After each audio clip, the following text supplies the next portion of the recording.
नमस्कार। प्रस्तुत है आज का चिंतन। निर्मल भावनाओं में करुणा की भावना सर्वोत्कृष्ट है। मनुष्य को अधिक से अधिक करुणा का स्फुरण करना चाहिए। करुणा एक दैवी गुण है, आत्मा का प्रकाश है। इसकी उत्पत्ति होते ही मनुष्य के सारे मानसिक मल धुल जाते हैं और उसका हृदय दर्पण अपनी स्वर्गीय छटा से चमक उठता है, जिसमें वह आत्मा रूप परमात्मा का दर्शन कर सकता है। इस करुणा को प्रस्फुटित करने के लिए मनुष्य को सर्वप्रथम विनम्रतापूर्ण दया दाक्षिण्य की उपासना करनी होगी। संसार का कोई भी धर्म अथवा मत मतांतर ऐसा नहीं है जिसमें विनम्रता, दया, क्षमा, सहानुभूति आदि गुणों को महत्ता न दी गई हो। करुणा लाने के लिए मनुष्य को करुणा वरुणालय भगवान का आश्रय लेना होगा। विनम्रता पूर्वक उसकी शरण में जाना होगा। प्रेम पूर्वक उसकी सृष्टि को दया से ओतप्रोत करना होगा। विनम्रता को अपनाना होगा। यह सारे गुण परमात्मा को आतुर कातरता पूर्वक स्मरण करने से अनायास ही प्राप्त हो जाते हैं। उसे याद करिए, पुकारिए, अपनी याद दिलाइए, उसकी अनुनय विनय करिए।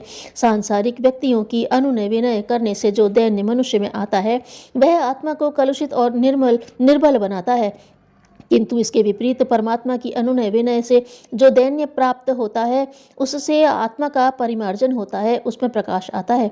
अपने अनुनय विनय में यदि आप परमात्मा से भौतिक सुख साधनों की याचना करेंगे तो फिर अपने ध्येय मार्ग करुणा की प्राप्ति से विचलित हो जाएंगे। पुनः उन्हीं विषय वासनाओं की ओर उन्मुख हो चलेंगे जिन्हें छोड़ने के लिए आपने परमात्मा की पुकार प्रारंभ की है।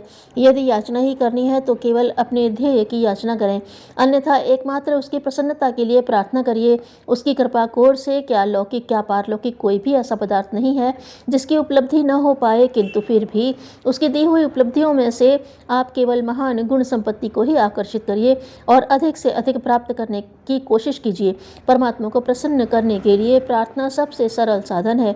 एक निश्चित समय पर पवित्र तन मन से उसे विफलता पूर्वक याद करते हुए कातरवाणी से उसकी प्रार्थना कीजिए। प्रार्थना के शब्द अधिक से अधिक करुणाजनक, सरल एवं सरस हों और उनका तात्पर्य तो नितांत पवित्र, निष्काम और उसके उदार नामों से परिपूर्ण हो। उनके अर्थों से एक निष्प्रह आनंद का उद्रेक होता हो। उसका संगीत सहज, गेय और मनोहर हो। प्रार्थनाएं की तो गद्य में भी जा सकती हैं, किंतु भावना की अभिव्यक्ति जितनी सुंदरता से पद्य में होती है उतनी गद्य में नहीं। आपकी प्रार्थना में हृदय के भावों की जितनी तीव्र समाविष्टि होगी, जितनी तन्मयता होगी, उतनी ही शीघ्र आप उस परमात्मा परम प्रभु की करुणा और कृपा को प्राप्त कर लेंगे। प्रार्थना अधिक जोर से गाने की आवश्यकता नहीं, उसको ऐसे सम स्वर से गाइए जिससे आपके कंठ को न तो अधिक श्रम करना पड़े और वह आपको स्वयं स्पष्टतया सुनाई भी दे। प्रार्थना करते समय हर ओर से निश्चिंत रहिए और समस्त संसार को भुलाकर एकाग्रचित्त से तन्मय होकर होइए कि उस समय आपके लिए एक प्रार्थना के अतिरिक्त और कुछ शेष न रह जाए। प्रार्थना में एकाग्रता मूल मंत्र है। आज जितनी विफलता से परमात्मा को याद करेंगे उतनी आतुरता से वह आपका स्मरण करेगा। आज ज्यों ज्यों उसकी ओर आकर्षित होंगे त्यों त्यों वह आपकी ओर आकर्षित होगा। इस प्रकार दोनों ओर का पारस्परिक आकर्षण बीच में व्यवधान और दूरी को बहुत शीघ्र समाप्त कर देगा और आप आत्मा में आनंद के रूप में उसका साक्षात्कार कर सकेंगे। उपासना में प्रार्थना का बहुत बड़ा महत्व है।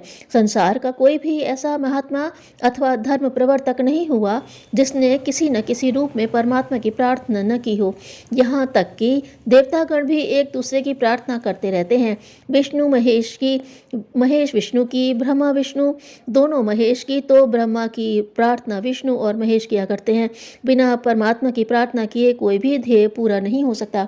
महात्मा गांधी कहा करते थे, प्रार्थना तो मेरा प्राण है, जीवन है। मैं भोजन छोड़ सकता हूँ, पानी छोड़ सकता हूँ, संसार की सारी चीज़ें छोड़ सकता हूँ, किंतु प्रार्थना नहीं छोड़ सकता। प्रार्थना करने से मैं अपने अंदर एक सुख, शांति, शक्ति और संपूर्णता का अनुभव करता हूँ। जिस दिन प्रार्थना में विलंब हो जाता है या किसी कारणवश नहीं कर पाता हूँ, वह दिन मेरे लिए सबसे खराब दिन होता है। मुझे लगता है कि जैसे मैं निर्जीव हो गया हूँ, अशक्त हो गया हूँ, न मैंने कुछ किया है और न कर सकता हूँ। अपने अंदर एक भयानक खोखलापन पाने लगता हूँ और प्रार्थना कर लेने पर तत्काल सारी दुर्बलताएं दूर हो जाती हैं और अपने अंदर फिर पूर्णता का अनुभव करने लगता हूँ। उनका कहना था, मैं सारे दुख, सारे कष्ट और सारे संघर्ष प्रार्थना के बल पर ही हंसते हंसते सहन कर लेता हूँ। मुझे कभी आभास नहीं होता कि मैं किसी संघर्ष अथवा दुख में हूँ। हर किसी से प्रसन्न और प्रफुल्लित रहता हूँ। कहने का तात्पर्य यह है कि इस प्रार्थना में सारी शक्तियाँ और सारे सुख सन्निहित रहते हैं। महात्मा गांधी की सफलता के सारे कारणों में प्रभु प्रार्थना एक प्रमुख कारण है। इसी के बल पर उन्होंने इतने बड़े राष्ट्र का नेतृत्व किया, स्वतंत्रता का संग्राम जीता और विविध धर्मावलंबियों को एकता के सूत्र में बांध दिया। उन्होंने इस प्रार्थना के बल पर ही बड़े बड़े भौतिकवादी विदेशी राजनीतिज्ञों को द्रवित करके झुका दिया। ईश्वर प्रार्थना केवल पूजा के समय प्रकट किए जाने वाले गुनगुनाए या दोहराए जाने वाले शब्दों को ही नहीं कहते। सच्ची प्रार्थना वह है जो चिरस्थायी सद्भावना का रूप धारण कर प्राणी मात्र की कामनाओं के लिए सहानुभूति बनकर विचलित होती है। हम प्रभु से प्रार्थना करें करुणापूर्ण भावना के साथ और उनसे एक ही याचना करें कि हमारी अंतरात्मा में उस करुणा का एक छोटा सा झरना प्रस्फुटित करें, जिसमें वे प्राणी मात्र को स्नान करा के उन्हें निरंतर सुखी, समृद्ध और सुविकसित बनाते रहते हैं। ईश्वर सर्वशक्तिमान है और उस सर्वशक्तिमान सत्ता से मनुष्य इसलिए संबंध संपर्क जोड़ना चाहता है कि वह उसका लाभ अपने स्वार्थ को पूरा करने में उठा सके। यही कारण है कि मनुष्य इस सर्वशक्तिमान सत्ता के अति निकट रहते हुए भी जैसा का तैसा बना रहता है और अपना मूल्य ईश्वर की दृष्टि में गिरा देता है।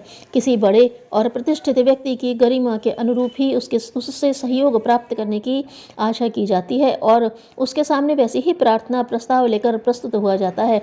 परंतु लोग अपनी क्षुद्र कामनाओं और तुच्छ इच्छाओं को लेकर ईश्वर के पास पहुँचने की बात सोचते हैं तथा उन्हें पूरी करने की प्रार्थना करते हैं। प्रार्थना ईश्वर से कुछ मांगना नहीं है, परंतु लोग यही समझते हैं कि प्रार्थना के द्वारा ईश्वर से कुल, पुत्र, धन, वैभव या यशमान मांगा जा सकता है। यह विपर्य प्रार्थना का अर्थ न समझ पाने के कारण ही होता है। ईश्वर अपने प्रिय पुत्र को जो कुछ दे सकता है उसका श्रेष्ठतम रूप में दे चुका। अब वह देखना चाहता है कि उसके पुत्र में उन उपहारों का मूल्य समझा अथवा नहीं, वह उपलब्ध साधन और शक्तियों का श्रेष्ठतम उपयोग करने में समर्थ हो सका है या नहीं।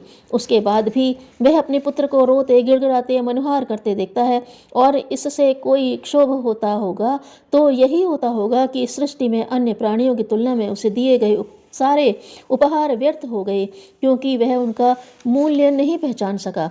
किसी भक्त के संबंध में यह प्रार्थना है, यह प्रसिद्ध है कि उसके गुरु ने उसे कुछ समय के लिए पारस पत्थर देकर कहा था कि वह इससे अपनी गरीबी दूर कर ले। भक्त जानता नहीं था कि पारस पत्थर का क्या उपयोग किया जाए, इसलिए साल भर तक वह पत्थर से तौलने का काम ही लेता रहा। साल भर बाद जब गुरु लौटा तो सोचता था कि मेरा भक्त अब तो काफ़ी संपन्न हो गया होगा, परंतु उसे देखकर निराशा ही हुई कि भक्त अभी भी मैली कुचैली दुकान पर बैठा चीज़ें तोल रहा है और अपनी गरीबी का रोना रो रहा है। यह पूछे जाने पर कि पारस का क्या किया, शिष्य का उत्तर था, उससे कोई वस्तु तोलने में बड़ी सुविधा रही। इससे पहले वह ईंट पत्थर के टुकड़ों से ही चीज़ें तोला करता था, अतः कठिनाई होती थी। वह पत्थर आ जाने पर उससे तोलने में बड़ी सुविधा होने लगी।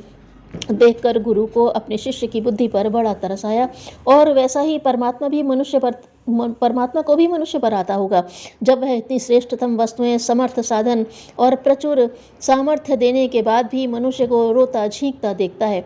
निश्चित ही यह सुविधा साधन इसलिए मिले हैं कि इनके सहारे वह अपना जीवन सरलतापूर्वक चलाए और सृष्टि उपवन की शोभा सुंदरता को बढ़ाए। प्रार्थना इस आत्मिक दैन्य के निवारण और परमपिता परमात्मा के निकट संपर्क, संबंध, सानिध्य स्थापित करने के लिए ही की जानी चाहिए, जिसका कि वह सनातन अंश है। जिसका वह अंश है उससे तादाद में स्थापित कर वह भी उसी के समान समर्थ बन सकता है। छोटे छोटे नाले नदियों में मिलकर स्वयं भी नदी रूप स्वरूप हो जाते हैं। आग में पड़कर ईंधन अग्नि रूप हो जाता है। नदियाँ सागर में मिलकर सागर ही हो जाती हैं। नालों का नदी से संयोग, नदी का सागर से मिलन और ईंधन का अग्नि में प्रवेश उन्हें उसी रूप में परिणत कर देता है। ठीक उसी प्रकार प्रार्थना भी मनुष्य को उसके अंतिम लक्ष्य से मिला देती है। विराट से क्षुद्र का संयोग गति के माध्यम से ही होता है। प्रार्थना को भी गति कहा जा सकता है, जो क्षुद्र से महान, अणु से विराट तथा जीव से ब्रह्म की ओर चलती है। यही प्रार्थना का अर्थ है, याचना नहीं। ऐसी प्रार्थना में ही शक्ति होती है। अपने समान सबको समझने की मान्यता में अध्यात्मवाद का सारा तत्व ज्ञान सन्निहित है। धन्यवाद।